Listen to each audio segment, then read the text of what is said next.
grand débrief démarre avec ces images de London qui a répondu à l'appel dans le prix de sélection. Regardez la joie de Mathieu Mottier. C'était hier sur l'hippodrome de Vincennes. Toute la famille Mottier était là, bien sûr, autour de la championne qui a réussi à enlever cette course prestigieuse. Et le fils de Mathieu Mottier portait la photo sur le podium à l'issue de cette grande victoire devant Light My Fire. Bonsoir à tous, ravi de vous retrouver pour le grand débrief de ce dimanche 2 mars. On va revenir sur tout ce qui s'est passé cette semaine et sur cette dernière réunion du meeting d'hiver qui a été riche avec un invité de marque qui a marqué aussi ce meeting. C'est Nicolas Bazir, tête de liste des entraîneurs et excellent driver aussi. Bonsoir Nicolas. Bonsoir Laurent. Très heureux de vous accueillir. C'est la première fois que vous faites cette émission ? Oui. Bon, bah écoutez, super, on est très heureux que ce soit avec nous. Et je vais vous présenter ceux qui nous accompagnent. Morgane Regueraz. Bonsoir Morgane. Bonsoir à tous. Voilà, jockey de talent et qui a une très belle carrière et qui va nous donner ses éclairages. Et puis Maxime Bourra.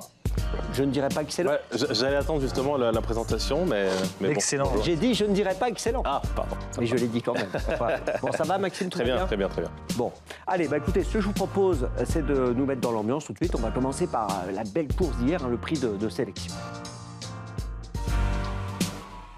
Alors, prix de sélection, prix FaceTime Bourbon. FaceTime Bourbon qui a marqué de son empreinte cette course. Et on va tout de suite se plonger dans cette compétition, cette course-poursuite. À une époque, il y avait 50 mètres entre les 4 ans et les aînés. Maintenant, il y a plus de 25. Ça vous semble logique, Nicolas, qu'on ait évolué de cette manière-là ? Bah, logique. Ouais, bah, on a vu que c'est encore ceux de devant qui gagnent. Donc, c'est quand même pas facile de rendre encore que 25 mètres. Mais je trouvais que ça pouvait faire un beau spectacle aussi à 50 mètres. Déjà, comme vous le dites, avec 25, on a du mal. Et on imagine que 50, ça serait devenu mission impossible. C'est aussi pour ça qu'il y a eu ce changement, d'ailleurs. Ah oui, oui. Mais bon, ça a fait ça a quand même montré des belles luttes, des belles courses-poursuites, quoi. C'est vrai. Alors, est-ce que c'était une belle course-poursuite, Maxime ? Disons qu'en tête, il y avait une certaine London qui était attendue par tout le monde. C'était la favorite de cette épreuve. Justement, on va revoir les images.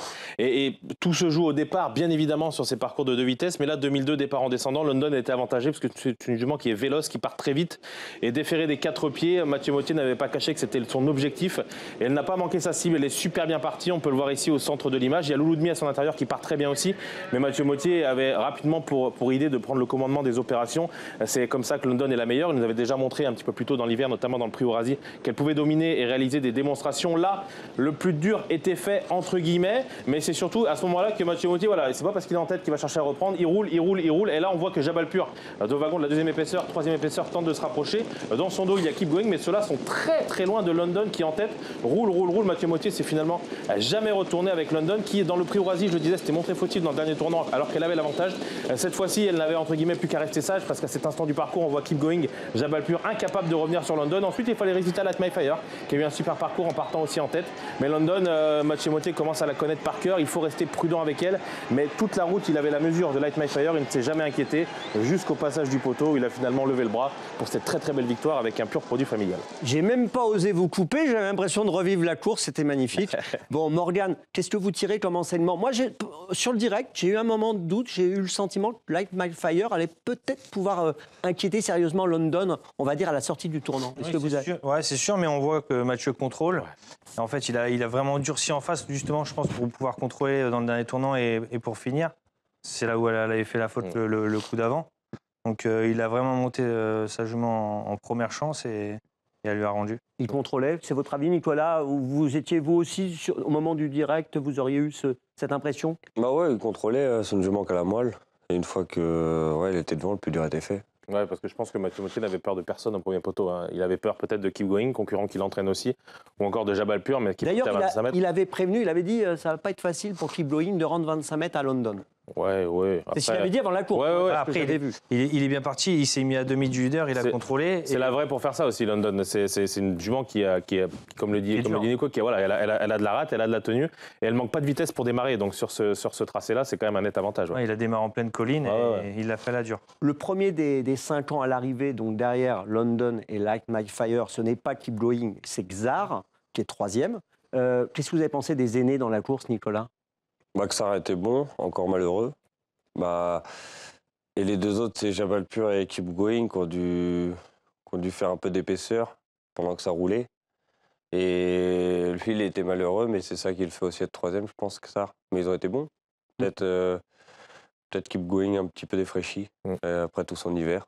Ouais, et puis bon, il restait sur cet échec du Prix d'Amérique. C'est ça, c'est pas simple de se remettre de ce genre de course, mais ce qu'il faut souligner, c'est la drift d'Eric Raffin aussi, je trouve, parce que Keep Going, il peut à un moment donné venir en dehors. Eric Raffin, c'est très bien qu'il n'a pas la mesure de faire le tour des autres dans le tournant, donc il fait le choix de repiquer en dedans et finalement de faire à la corde, dirait-on.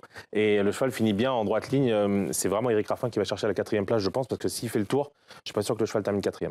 On a vu la stat de London, hein, qui est quand même très bonne. Je ne sais pas si on peut la remettre à l'image pour qu'on puisse la commenter. 18 courses, 5 victoires, prix de sélection FaceTime Bourbon groupe 1, prix d'Istres groupe 3. Bon, ben voilà, c'est un palmarès en devenir, Maxime. Oui, exactement. Et c'est une jument une de plus qui s'affirme dans l'écurie de Mathieu Mottier cet hiver. On parlera peut-être de Cocotte qui a aussi fait belle impression. Mais London, elle a plus ou moins un profil similaire. Elle a terminé son hiver avec une victoire de prestige. Une victoire attendue parce que c'est une jument qui a toujours été estimée par Mathieu Mottier.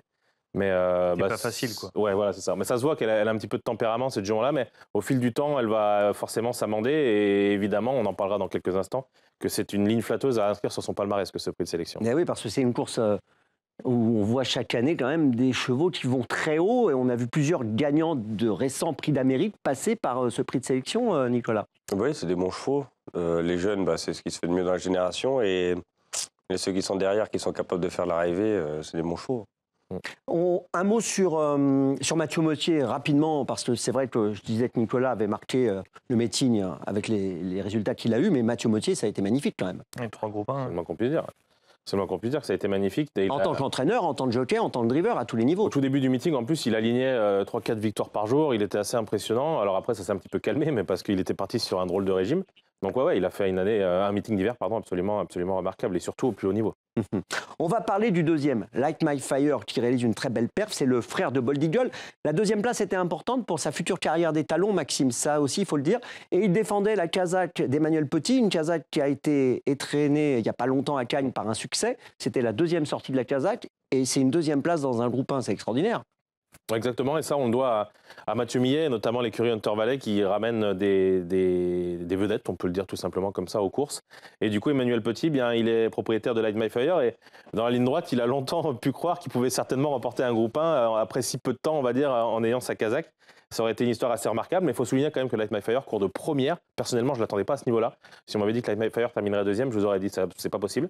Mais force est de constater que je peux me tromper et que Light My Fire a eu un super parcours et a donné chaud à London. On va écouter Emmanuel Petit qui a réagi à chaud sur le direct. Ça me rappelle un petit peu les cris qu'on avait aussi sur un terrain, dans les moments cruciaux, dans un match et tout. Donc il y a le côté passionnel, c'est la même adrénaline. Oui, c'est beaucoup de similitudes avec le foot finalement. Il y a énormément de similitudes, à la fois dans l'entraînement, dans le stress, dans les objectifs, dans l'incertitude. On a beau se préparer du mieux possible à l'entraînement, on ne sait jamais comment on va réagir le jour même. Il y a aussi le stress que doit gérer aussi l'entourage, l'entraîneur, le jockey et toutes les personnes qui s'occupent du cheval le jour J, quoi. Tout à l'heure, c'est ce que j'expliquais, je voyais des chevaux faire plusieurs tours de terrain, mais même certains chevaux ont besoin de faire plusieurs tours de terrain avant pour gérer le côté émotionnel. Donc ça ressemble aussi à pas mal de choses qu'on avait à dealer aussi dans un vestiaire. Ouais. Voilà, des points communs entre le foot et les courses. Est-ce que vous jouez au foot, vous, Nicolas? J'y ai joué. Maintenant, un peu moins de temps, mais ouais, j'ai joué. Alors, est-ce que vous voyez ces points communs dont parle Emmanuel Petit? Après, c'était un petit niveau. Oui, mais quand même. L'entraînement 2 fois par semaine, le soir, c'était pas du tout pareil. C'était quoi vous jouiez quel poste?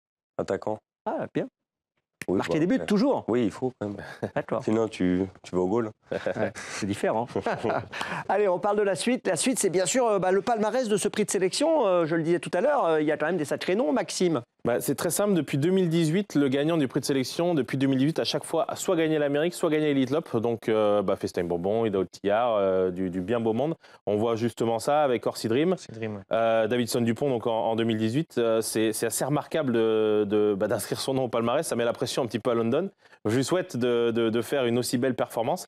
Mais c'est pas gagné d'avance parce que là, sur ce tableau-là, il y a des drôles de champions. Qu'est-ce que vous en pensez, Nicolas, quand vous voyez ces noms-là et que vous voyez London gagner cette année?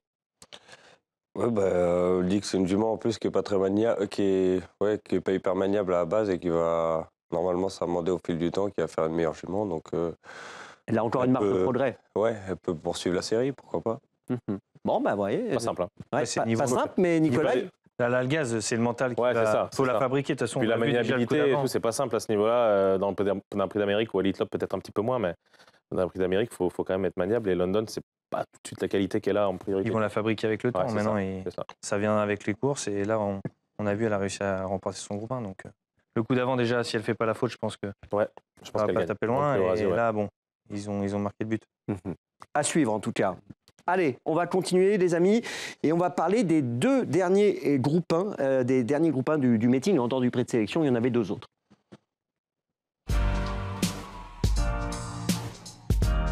Et on va commencer par le prix Henri Desmontil où on retrouvait celle qui avait égalisé le record du monde à l'étrier, Ina Durib, qui était la favorite. Ouais.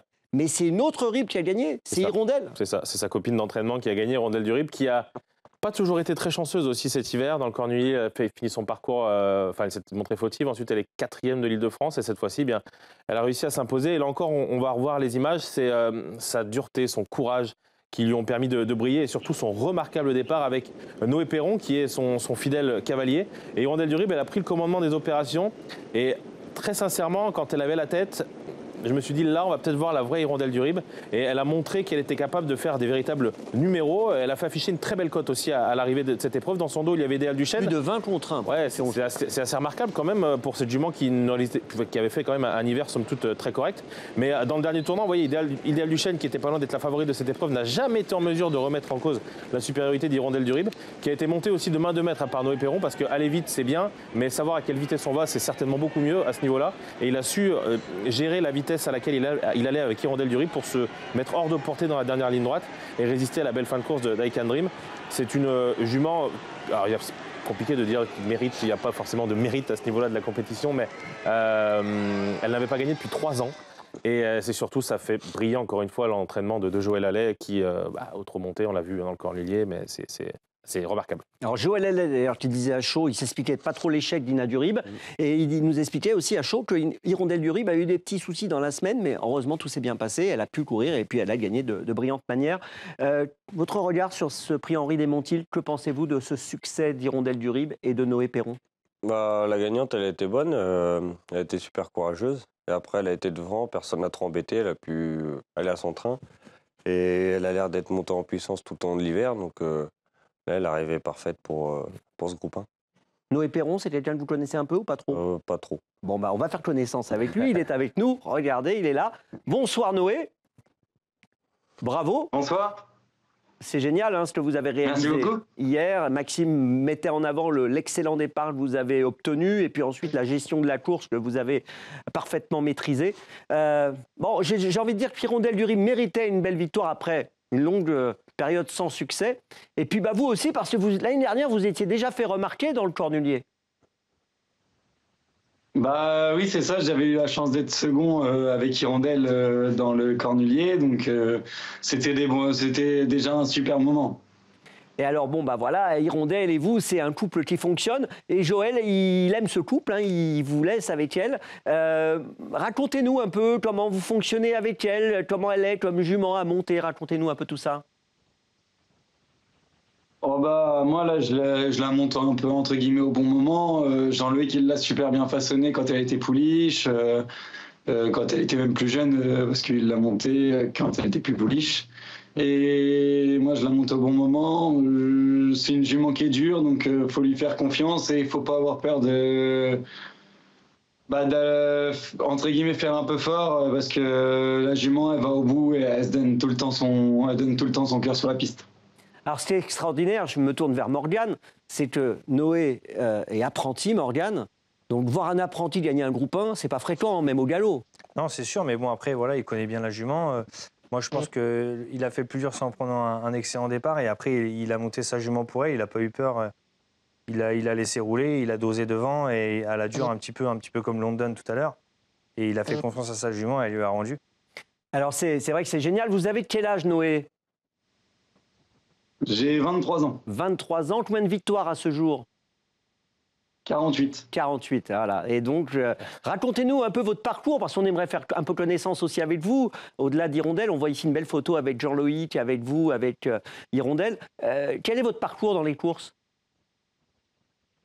J'ai commencé chez Olivier Tirard. C'était un entraîneur qui avait beaucoup de poulains. Donc, pour commencer, ça permet de bien apprendre. C'était bien. Et puis après, je suis parti chez Philippe Daujar, qui m'a mis bien le pied à l'étrier et qui m'a permis de débuter en course. Donc c'est lui qui m'a formé, je le remercie. Et je suis parti ensuite chez Francan. J'ai beaucoup appris, j'ai pas beaucoup couru, mais j'ai beaucoup appris et j'ai appris des choses qui me servent encore maintenant. Donc, et puis c'est juste après chez Franck que je suis venu. Après, j'ai été un peu chez Virginie Moquet et après, je suis allé travailler chez Geloca, donc avec Jean-Loïc et Karine. Et comme ça, j'y suis depuis 3 ans maintenant. Ouais, à 23 ans, vous avez déjà un beau parcours en tout cas. Alors, vous avez été surpris l'année dernière quand Joël vous avez déclaré sur Hirondelle du Rib dans le Cornulier? On en avait parlé un peu avant. Je l'avais monté une fois dans le prix Jules Lemonnier pour me la mettre en main. On en avait parlé avant. Il m'a dit qu'il me sentait capable. Donc, s'il me dit ça, je pense que c'est qu'il le pense. Donc, j'y suis allé et puis j'ai cru en nous avec ma jument. Voilà, et vous avez obtenu la 2e place. Et là, on voit les images d'hier avec la victoire. Vous réalisez l'exploit que vous avez réalisé hier, là, aujourd'hui, à J+1. Vous avez conscience de ce qui s'est passé? Totalement conscience, non, je pense pas. Et je sais même pas si ça va être une question de jour pour avoir vraiment conscience de ce qui s'est passé, parce que un groupe 1, c'est tellement exceptionnel. Moi, je regardais les groupes 1 quand j'étais petit. Pour moi, c'était des stars, les gars. C'est magique. Donc, de voir que là, on peut être à leur place, non, c'est extraordinaire, mais je pense que je me rends pas encore compte de la grandeur de ce qui se passe. En tout cas, nous, on vous le dit, bravo, un grand bravo. Ouais, bravo, ouais. Une dernière chose avant de vous laisser partir, Noé, parce que Nicolas, lui, sait aussi ce que c'est ces émotions des groupes 1, et on va parler tout à l'heure du prix d'Amérique que vous avez gagné, Nicolas. Un mot sur Hirondelle du Rib, parce qu'hier, Joël disait elle avait eu des problèmes de jambes, il était un peu inquiet hier. Comment va-t-elle aujourd'hui? Aujourd'hui, ça va un petit peu mieux quand même. On peut dire que ça va un peu mieux. Au niveau de la souplesse, c'est beaucoup mieux. Elle a un peu mal à un tendon au toucher, mais c'est beaucoup mieux déjà. Elle se déplace sans problème, sans boiter, donc il y a déjà du mieux. Après, je ne sais pas si sa carrière de course va pouvoir continuer ou si elle sera sortie par la grande porte. Ça sera l'échographie qui nous le dira, mais la jument souffre beaucoup moins, ne souffre pas, et c'est ça le principal déjà. Très bien. Merci d'avoir été avec nous, Noé, et on vous souhaite le meilleur pour la suite de votre carrière. Merci beaucoup. Merci beaucoup. On va parler justement. Au revoir. Merci. On parlait d'Hirondelle du Rib qui va. On ne sait pas si elle va continuer ou pas. Et il y en a d'autres, on sait qu'elles vont arrêter, Maxime. Oui, Grand Vélez Bleu, il y a I Can Dream aussi. Édition Gemma. Édition Gemma, donc c'est une page qui se tourne avec des juments, ouais, c'est ça, des juments que l'on connaissait parfaitement sous la selle. Mais voilà, ça laissera la place à des nouveaux champions dans quelques temps. Il y a une vie après les courses, ça se passe au Hara. Bien sûr. Et puis place aux jeunes. Les jeunes vont arriver, comme les jockeys, c'est un jeune. C'est ça, ouais. Les jeunes arrivent et les vieux s'en vont. C'est la même génération que Noé, Nicolas. Il a 23, vous avez 24, hein, c'est ça? Ouais, c'est ça. C'est vrai que Clément, il a quel âge, lui? 26. 26. Théo? 24. 24. Clément Duval-Destin, Théo Duval-Destin. Oui, ça se tient. Ils sont là, hein, ils poussent. Il faut qu'ils poussent les vieux à comme les présentateurs. Hein. Voilà, c'est pareil. Moi, j'ai 35, ça va, tout va bien. Bon, allez, on continue, les amis. On en est où? Je ne sais plus. Si, on va parler de Jean Balthazar, qui tient enfin son groupe 1 dans le prix des Centaures. On va voir des images. C'est vrai qu'il méritait quand même, Maxime. C'est le moins qu'on puisse dire, parce que lui, il est tombé à chaque fois sur des drôles de clients. Il est tombé sur Je m'envole, sur Jéroboam d'Érable. Je l'ai noté, il est tombé sur Idéal du Chêne. Donc à chaque fois, c'était pas simple de gagner. Et enfin, il a remporté son groupe 1. Là encore, on va revoir les images. Et d'autant plus que sa performance est assez remarquable parce que sur la distance, sur le parcours de vitesse, il a été très, très bon, très convaincant parce qu'il a dû chasser. Il y avait 2 chevaux, notamment Lucky Sibet en tête. Et donc, c'était pas simple de chasser derrière ces chevaux-là. Mais lui, il est parvenu quand même à faire la jonction. Il avait tout le peloton, on va dire, sur son porte-bagages. Et des clients comme Kit Kat qui était favori de cette épreuve. Mais pour finir, Jean Balthazar a été un véritable rock pour allier le poteau en tête. Donc performance assez remarquable. Et là encore, il y a une certaine logique avec ce cheval qui avait depuis très longtemps fait étalage de son talent, de sa qualité, et qui avait parfois été battu de peu. Mais cette fois-ci, c'était son jour et c'est mérité pour tout l'entourage. Bon, c'est vrai que quand on tourne autour du pot comme ça, c'est agaçant. De marquer l'essai. Ouais. Voilà, regardez, qu'avez-vous pensé de cette victoire de Jean Balthazar, vous, Nicolas? C'est mérité, c'est un cheval super sympa, très courageux, qui gagne jamais, mais qui est toujours là, qui fait pas de fausses courses. Et non, c'est complètement mérité qu'il gagne son groupe 1 aujourd'hui. Deuxième place pour Gélia Pride et troisième place pour Capola de l'Épine. Voilà pour l'arrivée de cette course. On a une fiche concernant Jean Balthazar. On va voir en images l'ensemble de son palmarès. Regardez, voilà, on parlait des places. Deuxième, troisième. Et à chaque fois, il est tombé sur des drôles de clients. Je m'envole qui a eu des ennuis de santé. Sinon, Je m'envole aurait eu des grandes prétentions dans le Cornulier. Jeroboam d'Érable, c'est pareil. Même histoire. Le cheval n'a pas pu faire son hiver. Donc voilà, c'est un groupe 1 qui tendait les bras, c'est pas simple à dire parce que les courses, il faut les courir. Mais tout était réuni. Cette fois-ci, il n'y avait pas d'épouvantail avant coup. Donc c'est lui qui l'a remporté. Voilà, bravo à l'écurie Castel et bravo à Guillaume Martin aussi. Ouais, aussi. Alors là encore, un jeune talent qui obtient ce groupe 1. Donc bravo à lui. Écoutez, on va poursuivre maintenant et on va évoquer le bilan de ce meeting qui s'est terminé hier, qui avait démarré au mois de novembre. Meeting de longue haleine, comme chaque année. On fait le bilan.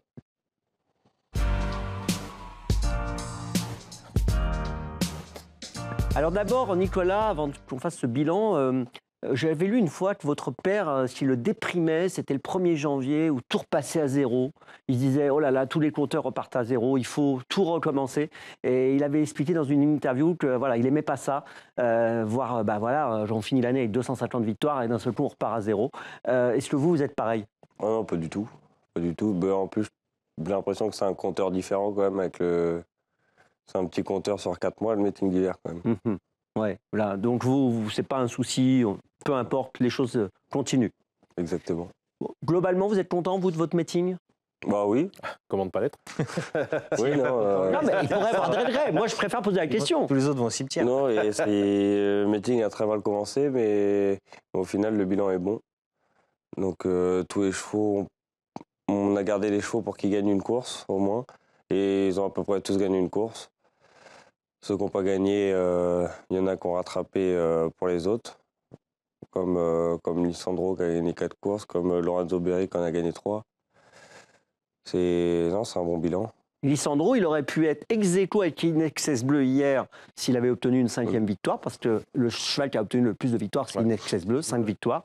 Il n'était pas très loin. Vous avez vu la petite photo, là on va vous la remettre, parce qu'on voit Nicolas, meilleur entraîneur, donc quand même. Regardez à côté de qui vous êtes à côté du meilleur driver, c'est Eric Raffin. Meilleur jockey, Mathieu Mottier.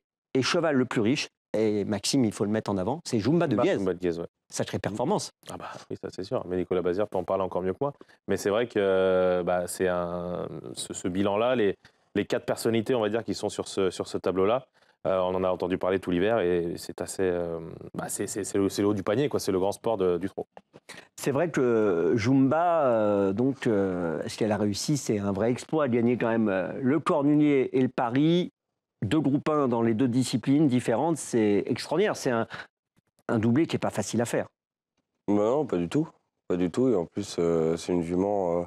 Encore pour le Prix de Paris, c'est bien parce que la distance elle est pour elle. Parce qu'elle manque un peu de maniabilité pour courir les 2007 avec 18 dans les raquettes. Pour un Prix d'Amérique, c'est plus compliqué, mais pour un Prix de Paris, ça colle pour elle. Et l'objectif à la base, c'était le Cornulier. Donc non, elle a complètement rempli son contrat et de belle manière. Ça vous fait plaisir de revoir ces images? Ah bien sûr, quand même. Vous les avez bien dans la tête? Ouais, bah oui. C'était chaud quand même, hein? C'était chaud, mais on a confiance en la jument, toujours. Tu remontes fort et sortie de courbe, elle se rallonge tout le temps. Même si tu peux avoir l'impression que ça va être dur à mi-virage, mais quand elle rentre dans la ligne droite, elle se redonne toujours à fond. Alors, vous savez que c'est le coup de cœur du meeting de Morgan. Donc ça, c'est quand même un bon coup de cœur. Il a des bons goûts. Pardon ? Il a bon goût. Il a bon goût. Morgan, pourquoi ce coup de cœur ? Je pense qu'elle a fait le doublé, et puis elle bat le record du Cornulier aussi, ouais. C'est pas commun, donc je sais pas. Après, j'aurais pu donner Ida Outillard, doublé, mais je sais pas, j'ai préféré faire Vraiment, celle-là, elle m'a marqué, j'ai bien aimé. Voilà, Puis elle a une personnalité. voilà, c'est des coups de cœur, donc moi, c'était mon coup de cœur du meeting. Moi, ce que j'ai bien aimé, c'est ce que je disais à votre père hier, c'est quand Jean-Michel il est venu après le prix de Paris, lui faire mettre la tête près du public. Et le public était en bord de piste, elle est venue mettre la tête, comme Bélina Josselin faisait avec votre père. C'est vrai qu'elle a un bon mental pour faire ça, elle est tranquille. Et on a vu les images sur les réseaux sociaux de Paris Turf le matin, il jouait avec elle. C'est extraordinaire, elle est incroyable cette Dans le jument. paddock, ouais. Ouais, non, elle est sympa, elle est attachante. Elle a vraiment un bon caractère. Et les bons chevaux, ils ont tout le temps un petit caractère spécial, mais elle est vraiment sympa. Alors le coup de cœur de Maxime. Moi, j'ai changé un petit peu mon fusil d'épaule, mais on a vu dans la course, dans le Cornulier, Gazelle de Val. Moi, je trouve que l'histoire de Gazelle de Val est remarquable parce qu'elle a débuté au trot monté après l'été. De mémoire, je crois que c'est au mois de septembre ou d'octobre. Elle a débuté à Lisieux au trot monté, puis ensuite, elle a continué de s'affirmer au trot monté jusqu'à remporter le prix de Calvados et partir au départ du Cornulier avec une vraie première chance. T'es même favorite, hein, Elle était quasiment favorite. C'était assez. Et je trouve que cette jument, elle incarne au trot le droit de rêver pour un petit entraîneur, entre guillemets, Eric Lambert, petit entraîneur dans le sens où il n'a pas l'habitude de présenter des chevaux au plus haut niveau. Et cette jument-là, elle est arrivée au fil des courses, en terrassant l'opposition, en finissant à des vitesses folles, pour arriver au départ du groupe 1 avec l'ambition, pourquoi pas, de gagner. Alors après, c'est une jument aussi qui a beaucoup couru pour avoir le droit de courir le Cornulier. Donc peut-être que ses efforts lui ont coûté, on va dire, en fin de meeting. Mais dans l'ensemble, je trouve que c'est magnifique de voir des chevaux... à la base, entre guillemets, des chevaux de province, s'affirmer avec la selle sur le dos, confier à Mathieu Mottier qui réalisait un hiver absolument remarquable. Et je trouve que Mathieu Mottier et Gazelle de Val, c'est un peu le tube de l'hiver au trot monté. Et j'ai adoré voir cette jument s'immiscer parmi les meilleurs. Et du coup, je souhaite qu'il y ait des histoires de plus en plus comme ça parce que c'est ce qui rend les courses encore plus belles. Ouais, c'est vrai qu'on aime les histoires comme ça, Nicolas. Hein, c'est ce qui fait le charme des courses. Toutes les histoires d'élevage, de propriétaires, d'entraîneurs, de drivers. Non, mais exactement, des belles juments comme ça qui part de pas grand-chose, avec quand même déjà pas mal de gains, mais qui a vraiment changé de dimension en si peu de temps. C'est super beau de voir ça. Et puis, je voulais mettre en avant, je voulais dire quelque chose, là, je le sens, là. J'ai Non, vu votre bouche s'ouvrir. Je vous écoute religieusement. La bouche est ouverte, le son n'est pas sorti. C'est un monde de rêveurs, il faut rêver. Si Bah vous ouais, ne rêvez c'est pas, il faut changer de métier. Mais c'est ça, comme on dit, ça fait rêver des jeunes pousses qui s'invitent parmi les grands. Et puis les grands, justement, Jean-Michel Bazir, comme vous dites, qui salue la foule avec son cheval. Parce que Jean-Michel Bazir, c'est une star. Et ce sport a besoin de stars, mais a besoin aussi de jeunes pousses qui viennent s'immiscer avec les stars. C'est un petit peu comme dans toutes les disciplines. Au foot, on aime voir, par exemple, l'AS Cannes qui est en demi-finale de la Coupe de France. Défier pourquoi pas le Paris Saint-Germain en finale, c'est tout ce qu'on veut voir. C'est Jean-Michel Bazir face à Gazelle de Val. Il faut des belles histoires. Exactement. Et puis, alors, parler de belles histoires. Hier, il y avait la cérémonie des champions. On a quelques images, on va vous montrer. Vous avez été récompensé avec Jumba de Liesse, bien sûr, pour vos 2 succès dans le Prix de Paris et dans le Cornulier. Et là aussi, il y avait des belles histoires. Sur la scène, il y a le propriétaire d'Ida Otillard qui nous rappelait que son père ou son grand-père, je crois, jouait au tiercé et c'est ce qui lui a donné envie d'acheter un cheval. Vous voyez, ça part de loin parfois. Et là, on voit les images de vous hier avec donc René Désy, 40 ans d'élevage, c'était incroyable aussi, 40 ans de passion pour René, 40 ans d'amitié avec votre famille aussi pour René. Ah bah oui, ça fait... moi, je le connais depuis que je suis né, mais il y a toujours eu des chevaux à la maison. Et c'est pour ça, ça fait plaisir de gagner pour des personnes qui sont là depuis très longtemps pour nous.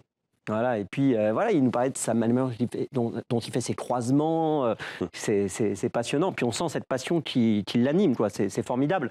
Donc voilà, ça c'était hier soir dans cette fameuse cérémonie des champions. On va parler maintenant des chiffres du meeting. Alors on va parler tout d'abord de l'affluence, ce qui est plutôt un bon chiffre. Il y a eu pas mal de monde. Il y a eu du monde aux courses cet hiver à Vincennes. On a quelques événements en tête, notamment le jour du Cornulier avec la Folie Douce, que vous avez adoré d'ailleurs, Laurent. Ah, j'ai adoré, et ce qui me fait très plaisir, attendez, alors là, vous me lancez là-dessus, je vais réagir. Ce qui me fait très plaisir, c'est que ça va recommencer l'année prochaine. Exactement, et on a vu beaucoup de monde, même sur les réseaux sociaux, on pouvait voir des gens qui étaient présents à Vincennes, qui n'avaient jamais été présents à Vincennes.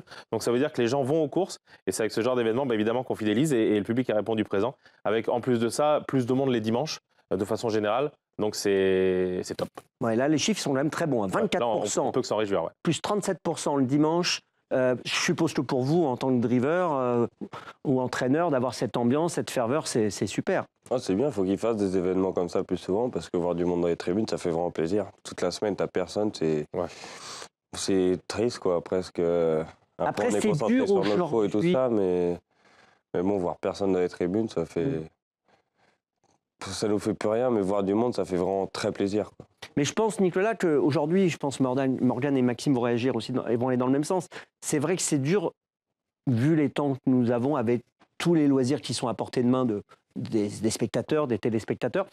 Les gens viennent le week-end pour des événements, mais c'est plus dur en semaine. Bah, c'est impossible, ouais. Je rejoins Nicolas, c'est vrai qu'on est habitué à ce qu'il y ait personne. Ouais, voilà. Alors quand il y a du monde, du coup, surprend, ouais. on est un peu surpris. Donc non, mais c'est bien, il faut qu'ils continuent de faire des choses comme ça. On voit à Vincennes, ils ont fait venir la Folie Douce. On a vu Pau aussi beaucoup tourner cet hiver.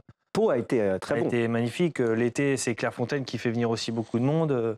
Il y a des champs de course comme ça qui se donnent beaucoup de mal et il faut aller dans ce sens-là. Ouais. Ça veut surtout dire que les gens viennent aux courses maintenant, au PMU, de garder les gens aux courses. Ah ouais, ça, on va en parler fidéliser, aussi. justement. Voilà.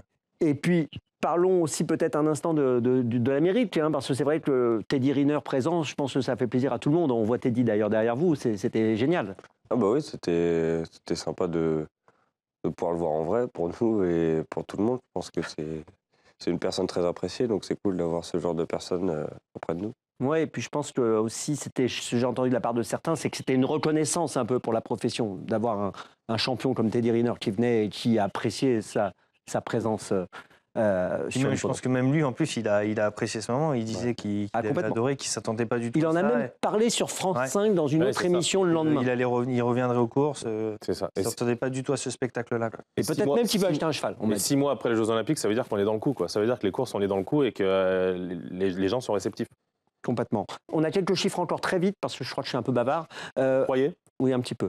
Allocation, on va regarder. Bon, plus de 40 millions quand même, c'est beaucoup d'argent. Plus de 57 000 euros de moyenne, plus 2% par course. Près de 700 courses courues. D'autres chiffres, les partants. On se maintient au niveau des partants. On est à peu près autour de 13 partants toujours, Maxime. Oui, on se maintient, comme vous dites. La moyenne est sensiblement la même. On a légèrement baissé. Mais voilà, puis après, 7 groupes 1, un support de quintet contre 5 ans. C'est bien d'avoir des groupes 1. Ah bah bien sûr. Support de quintet quand on peut en avoir. Bah ouais, les gens aiment les champions. Et voilà. Ça participe. C'est l'élite, ouais, c'est plus sympa. C'est des chevaux qu'on attend justement ces rendez-vous toute l'année. Et de pouvoir les avoir en quintet, c'est important. Forcément. Et puis, on a fait un petit sondage sur Twitter. Regardez ce qu'on a posé comme question, Nicolas, ça va vous faire plaisir. On a demandé quel est, selon vous, le cheval du meeting d'hiver 2024-2025. Dans notre émission Le Grand Débrief dimanche soir, nous en débattrons ensemble. Votez Jumba de Jess, 56%. Et ils sont comme moi. Moi, j'ai voté Go On Boy, je suis dernier. Aïe, aïe, aïe, aïe, aïe. Bon, en tout cas, vous n'avez pas voté autre. Déjà, c'est bien. C'était encore moins bien. Bon, bah ça, c'est bien. Ça va dans le bon sens pour vous, Nicolas. Oui, ça va dans le bon sens. C'est cool. Vous avez les suffrages donc des téléspectateurs d'Equidia. On fait une petite pause. Pas moi. C'est un travail d'équipe. La jument est validée. La jument est validée, mais vous êtes validé aussi. On fait une petite pause rapide et on revient pour la suite et on va parler de vous dans le détail. Nous sommes de retour pour la suite du grand débrief de ce dimanche 2 mars. Ravi que vous soyez avec nous, ravi que Nicolas Bazir soit là, le meilleur entraîneur du meeting, un excellent driver. Combien de victoires en tant que driver durant ce meeting ? Durant ce meeting, c'est triste par rapport au top, mais genre 8, 7. C'est quand même correct. C'est honorable. Voilà, on peut pas tout faire. On peut pas tout faire. Bon, avec nous également Morgane Riveraz et Maxime Bourras. Ça va les amis ? Toujours. Allez, on passe à Nicolas. Gros plan sur Nicolas. Attention, c'est maintenant. Voilà, Nicolas Bazir, notre invité. Il a 24 ans, déjà gagnant d'un prix d'Amérique en tant qu'entraîneur et driver. Extraordinaire, je me souviens encore de cette arrivée qui donne le frisson. Et puis, une victoire en tant qu'entraîneur dans le cornulier. À 24 ans déjà, il a gagné les 2 plus belles dans la discipline de l'attelage, de l'étrier. Voilà votre carte de visite, 247 victoires en tant que driver, un prix d'Amérique, 6 groupes 2, 6 groupes 3, 80 succès en tant qu'entraîneur, 3 groupes 1, l'Amérique Legend Race, le Cornulier 2025, le prix de Paris Marathon Race. Moi, je dis chapeau. Et si je devais liker, je ferais like. Non, c'est vrai que c'est magnifique, Maxime. Bah oui, c'est magnifique. Ça, c'est sûr. Moi, à 24 ans, j'avais pas un palmarès comme ça, j'avais pas fait grand-chose de ma vie. Et vous, Morgane, vous avez déjà un palmarès. Non, mais oui, mais bon, non, mais après, papa lui a donné les rênes, mais il se croise pas les mains. Ouais, voilà. C'est surtout ça. Ben moi, c'est ça que je dis, parce que certains vont dire oui, c'est le fils de Jean-Michel Bazir, etc. On peut être le fils d'eux, mais il faut pas se croiser les mains. Et pour l'instant, il fait pas de fausses notes, donc il fait voir qu'il est capable de gagner des bonnes courses et il les gagne. Elle est belle, cette photo. Magnifique. Qu'est-ce qu'elle représente pour vous, Nicolas ? Ça fait plaisir. C'est tout au long de l'hiver, il m'a donné de plus en plus de responsabilités et on s'entend bien et c'est le principal. Alors on va repasser au début, on va revenir en arrière quand même. On va commencer par le début. Enfant, vous étiez déjà sur les hippodromes. On a une image de vous à côté de Kesako Fedo. On va vous la montrer. Regardez, vous êtes déjà là. C'est bien vous avec la casquette là. Apparemment. Hein, regardez, C'est un nouveau style, ça? il y a votre grand-père qui était également là. Et vous avez eu tout de suite ce goût pour les courses? Le goût comme aujourd'hui, pas spécialement, mais j'ai toujours, depuis que je suis tout petit, j'ai toujours été très intéressé et je regardais toutes les courses, tous les résultats et je lisais le turf tous les matins et même depuis que j'ai 4, 5, 6 ans, je lisais le turf tous les matins et Ah oui, vous étiez bien accroché quand même. ouais. Je faisais le papier avec mon père et puis voilà. Et alors, c'est vous qui avez dit à votre père, j'ai envie de faire ça, ou c'est lui qui vous a dit, est-ce que tu as envie de faire ça? Non, ça s'est fait naturellement. J'ai fait le collège et après j'étais à l'école de Graigne pour aller avec les copains et là j'ai commencé à travailler et c'est jamais posé une question de faire autre chose ou d'arrêter quand c'était parti. Alors, Jean-Michel, il vous a fait travailler sûrement un peu plus jeune au sein de l'écurie, mais vous avez vite été aussi dans les courses de poney. Ça vous a appris beaucoup de choses, les courses de poney? Bah ouais, ça t'apprend à te débrouiller tout seul déjà, à tout préparer, tout mettre en place tout seul. Déjà, c'est un bon moyen de mettre le pied à l'étrier, je pense. Alors, dans ces courses de poney, Morgane et Maxime, il y avait quand même de sacrés clients, on peut le dire. Vous pouvez nous donner quelques noms de ceux que vous avez affrontés dans les courses de poney? Moi, j'étais avec les Théo et Clément Dual Destin et Tristan et Tristan Ouvry. ouais, non, c'était marrant, on était une bonne équipe, on rigolait bien. Ah, c'est des bons millésimes. Eh oui, ah, c'est un beau C'est vivier. pour ça qu'il le faisait, c'est pour rester avec les copains Ah aussi. oui, il l'a dit, c'est pour aller avec les copains qu'il était à l'école. C'est vrai, c'est un beau vivier, les courses de poney, Maxime. Ah bah bien, c'est sûr, on va dire, le premier pied à l'étrier, comme dit Nicolas. Ça donne un petit peu un premier contact avec la compétition, et ouais, c'est génial. Moi, j'ai eu le plaisir de commenter des victoires de Nicolas dans les courses de poney. Et il y avait Théo, il y avait Clément, je me souviens, il y avait des courses de poney à Vincennes, puis ça, vous étiez un peu partout en France aussi Ouais. avec ces courses de poney. Vous en avez gagné combien?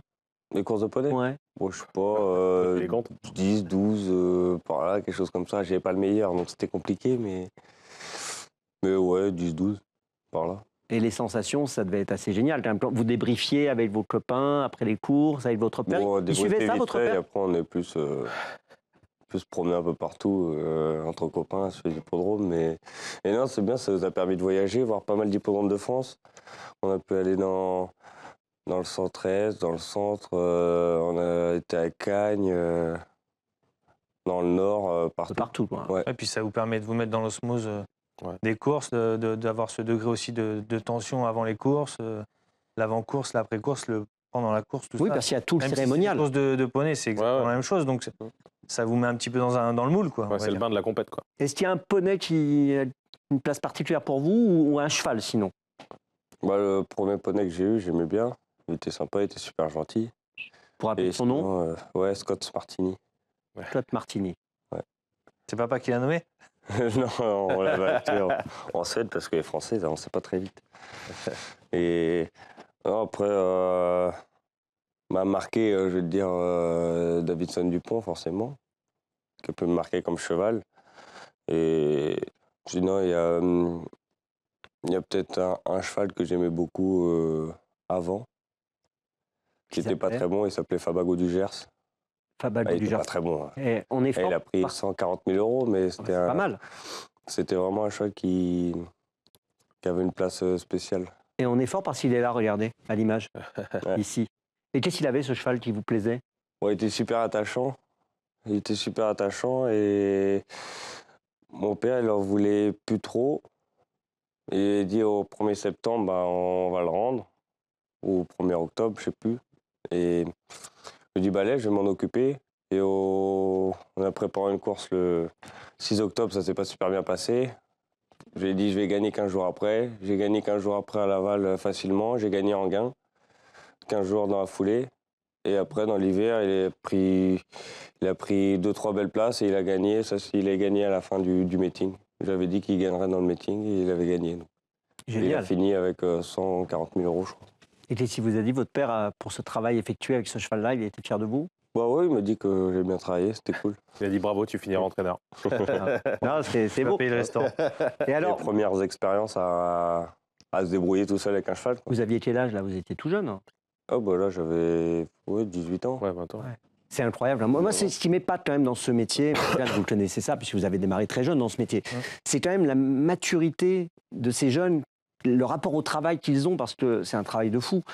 Vous avez démarré à 16 ans, je suppose, dans le métier. Ouais, 13 ans, j'étais apprenti à 13 ans, à la même. FASEC, mais non, mais après on est gamin et puis on est tous les jours aux courses. Tu es avec les grands, tu nettoies le matériel, tu prépares le matos. En fait, tu fais exactement la même chose qu'eux, sauf que tu fais pas les courses, mais tu es déjà dans le bain, quoi. Donc après, tout vient naturellement. Et c'est des choses que tu fais tous les jours. De toute façon, il a dit je vais m'occuper de cheval, mais il s'occupait des autres chevaux déjà avant. Il a juste dit attends, je vais Ouais, m'occuper c'est de ça. celui-ci. Là, c'est juste parce que c'était un petit défi avec son papa, donc Ouais. il pouvait y arriver Et parce bah. qu'il aimait bien ce cheval-là. Mais en tout cas, c'est chouette, ce sont des souvenirs marquants. La preuve, on en parle aujourd'hui. Ensuite arrive la première victoire, c'est en 2017. Donc vous aviez 17 ans. Vous vous en souvenez de cette première victoire? Ouais, c'était à Neuilly-Pompière. Mhm. Hippodrome très, très sympathique, très spécial. Avec pareil, un poulain que j'aimais bien à l'écurie, j'avais demandé si je pouvais le débuter. Il m'a dit pas de souci et voilà, j'étais parti comme un manche, mais j'ai gagné. Il y a un peu de marche. Oh, bah, ça, c'est Pas bien. tellement parce que il a fini avec 50 000 euros sur le dos, Ah ouais. 60. Ouais. Peut-être 70. En tout cas, c'était une belle première victoire à Neuilly-Pompière. Neuilly-Pompière. Et la première à Vincennes, vous vous en souvenez ou pas? Je me souviens que c'était Carabin d'Urzy, mais je ne me rappelle plus quand. Et bah, c'est en 2017 aussi. On va voir les images, regardez, encore on 2 l'a mois ici. Le 26 août 2017. Ouais. Et Sacré dégaine. ça représentait quoi cette première à Vincennes pour vous? Ouais, ça fait plaisir. Hein. C'était avec votre mère à côté de vous. Ouais, et ma grand-mère, mon grand-père. Non, tout le monde était là, c'était cool.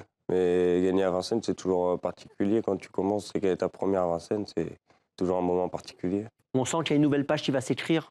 Non, pas non plus. Hein. On prend notre temps. Bon, en tout cas, vous n'avez pas pris votre temps tant que ça, parce que très rapidement après, quand même, entre 2017 et 2021, il n'y a quand même pas grand-chose. Morgane, 4 ans. qu'est-ce qui se passe? Il gagne le prix d'Amérique, notre ami Nicolas. Même 2022, pardon. Janvier 2022. Non Si. C'est janvier, ouais, janvier 2022. Moi, Et on voit les images. Regardez, racontez-nous la phase finale, parce que là, vous venez chercher la victoire sur le poteau. C'est un cheval incroyable qui avait vraiment une force de caractère spéciale. Depuis l'intersection, je suis battu et vraiment à mi-ligne droite, en fait, je me dis d'un coup ça peut coller et il est venu le faire sur le pieu. J'étais vraiment au bon endroit au bon moment. Là, on voit votre grand-père, Ouais, très ému. Je me souviens de cette émotion qui était très, très forte. ouais, c'était un cheval magnifique. Vous avez fait pleurer tout le monde Incroyable. ce jour-là. Ouais. Ouais. C'est un rêve pour tout le monde, ce qui s'est passé ce jour-là. Bah, c'est pour ça que je pouvais pas être battu. C'était écrit. moi, le cheval de mes grands-parents. On vient gagner d'un nez. C'est dingue quand même. On aurait voulu écrire le scénario, on n'aurait pas Ah ouais, pu bah écrire non, un scénario non, pareil. C'est les courses. C'était fait pour pas des que je gagne. Ouais, c'est ça. C'est Gallus qui est deuxième. Et ça faisait 3 ans qu'il courait le prix d'Amérique, 4e, 2 fois second. Et là, vous C'était réalisez pour ce qui lui. se passe sur ces images. Là, on vous voit très entouré. Vous Ah comprenez. non, je suis content, mais moi je suis content, je me rends compte que j'ai gagné le prix d'Amérique, mais je me rends pas compte à 100% non plus. En plus, c'était encore en fin de Covid, il y avait des restrictions de personnes, du coup il y avait moins de monde, tout ça, c'était quand même de l'ambiance, hein, mais c'était pas la même ambiance. Après, c'est bizarre, t'as tout le monde qui te saute dessus après. Et la douche de Et champagne. mais tu te rends pas compte. Tu te rends pas compte, c'est pas possible. Elle est belle, là, cette image avec toute la famille, votre père, votre mère, votre grand-père, etc. Guillaume Clovès qui est là également. Et qu'est-ce qui vous a dit, votre père, après cette victoire? Les premiers mots, le premier mot. Il m'a juste dit bravo, il m'a pas dit grand-chose d'exceptionnel, mais il m'a dit bravo et profite. Ah, mais c'est un bravo qui vaut beaucoup. Ouais. Et moi, je trouve souvent, quand je regarde votre père, quand il vous regarde, on sent dans ses yeux toute la fierté qu'il a, toute l'admiration qu'il a pour vous, parce que franchement, ça se ressent, ça. Mais c'est pareil, c'est ce que je disais tout à l'heure. Il avait une bonne chance dans le prix d'Amérique, mais il fallait la gagner. Ouais, c'est ça. Il y en a beaucoup d'ailleurs qui disaient ouais, Nicolas Bazir, c'est pas Jean-Michel, il gagnera pas. Résultat, Nicolas Bazir, il a gagné. Et le cheval était très bon, mais le cheval ne fait pas tout. Et il a drivé une super course avec un cheval froid, mais qu'il connaissait par cœur, et il lui a rendu sur la piste. Et puis là, Nicolas, votre père, il vous passe les rênes durant ce meeting d'hiver au niveau de l'entraînement. Il va vous passer de plus en plus de responsabilités. Il l'a encore dit d'ailleurs dans Paris Turf. Là, pour la période qui arrive, il vous laisse un peu vous débrouiller de plus en plus tout seul. Un très bon hiver pour l'écurie. Vous voyez l'article dans Paris Turf où il explique « Mon fils Nicolas a bien été beaucoup plus impliqué dans le fonctionnement de l'écurie, etc. etc. » Je laisse chacun... Je croyais que tu allais tout lire. Ah non, ça va être un peu long. Et comment ça se passe justement le matin avec papa dans la cour? En l'occurrence, cet hiver, on avait 2 cours. Okay. Moi, j'avais une cour avec 10-12 chevaux.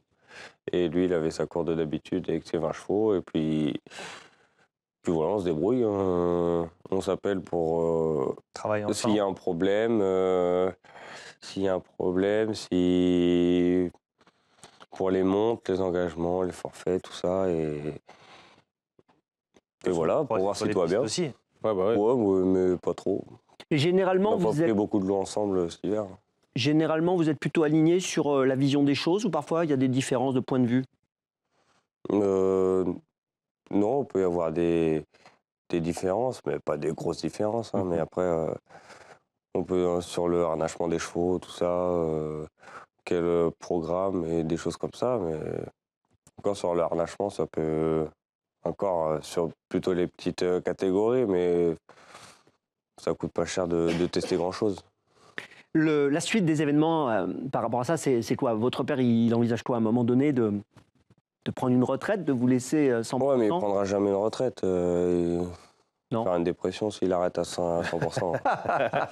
Non, il prend de plus en plus de vacances, mais il est toujours là et au fur et à mesure que ce soit moi qui gère de plus en plus parce qu'il n'y a pas que l'entraînement des chevaux à gérer, il y a pas mal de choses.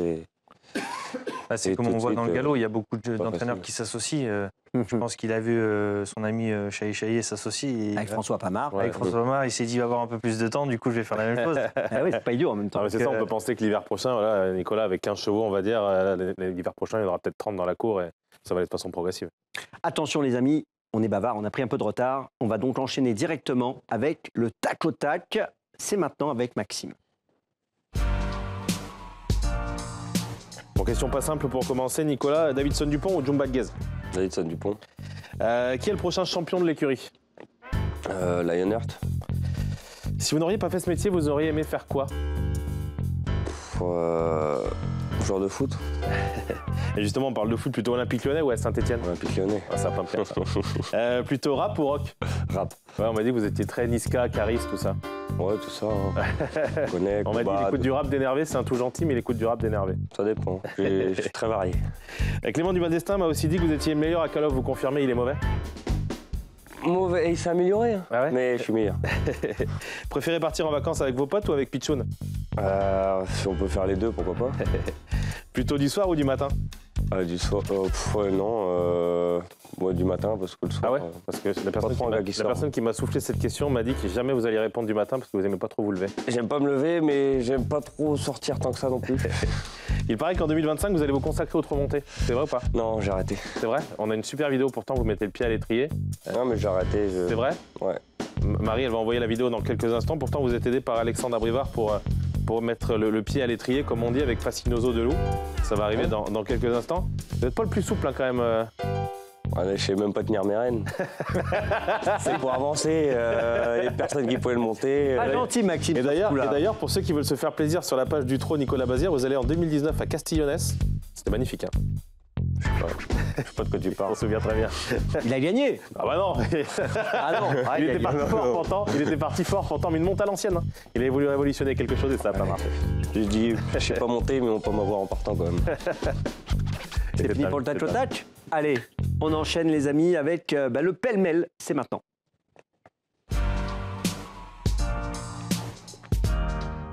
Et on va démarrer avec vous, Morgane, et avec le prix d'Indy qui se courait aujourd'hui et Saint-Esprit qui fait une rentrée gagnante.